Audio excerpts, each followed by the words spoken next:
Hello guys, welcome to another snus review here at Stiff Upper Lip with me, Andreas. Can't wait to get into this one. I've never tried Knox before.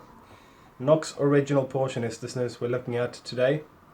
And in 2015 this became the second most sold brand in Sweden of snus. So that's pretty impressive. It's made by Skruf snus. They make 3 ranges. Skruf is the highest priced range. And then the second brand that they released, also the second most expensive, the mid-price range, is Knox.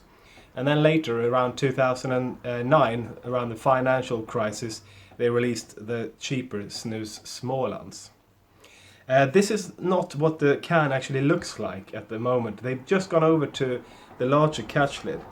This one has a small catch lid, so kind of forget about that, because if you buy it now, you should start to get the larger catch lid on them. It says here, Svenskt snus hantverk.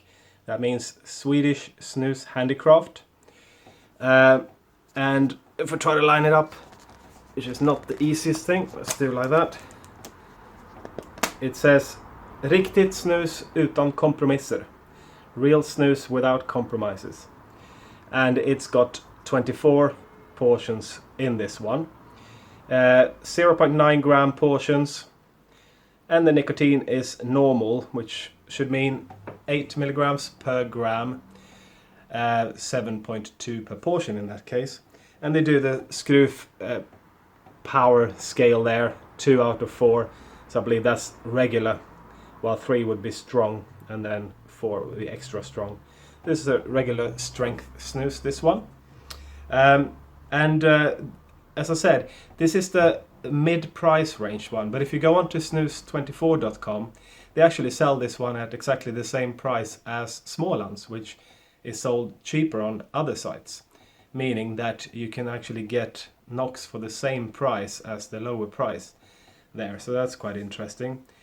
So let's see how it compares to Smålands, because I reviewed that one. I've also got some Skruf tobacco-centric ones here to review later on. And in the next review I will actually be looking at Grov Lös, so I can compare it fresh in my mind to the portion. This is the original portion. They are looking like that. Not slim, these ones. And let's check out the smell. Yeah, this is mild, traditional, tobacco-centric, but pretty mild. It reminds me most of Smålands, which makes perfect sense, because it's made by Skruf as well. Maybe it doesn't have quite the sweetness of Smålands. That was a little bit cloying. I don't think this one has that. I'm not sure if there's any bergamot in this one, but I know that they started the company around 2001, started production a couple of years later, I think, to sort of compete with the big giant in the snus world. And yeah, it's got to be an alternative to General, for instance, but I'm not sure if it has bergamot in it. I'll put one in. Haven't put one in yet. Yeah, looking pretty good. Regular stuff.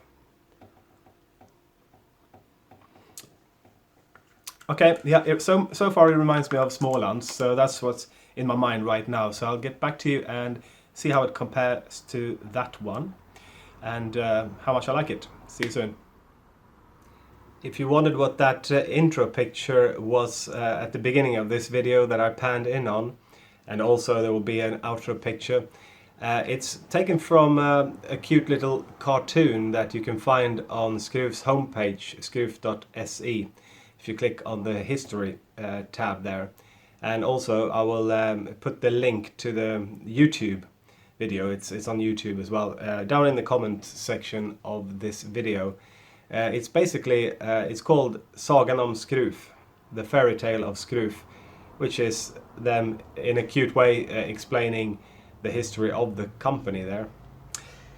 So Knox, first time I tried it, and I'm pretty impressed, I must say. I still think it's right to talk about sort of Smålands and General original portion, because it's somewhere in between in taste, I would say. It definitely has bergamot in this one. The portion itself is really comfortable.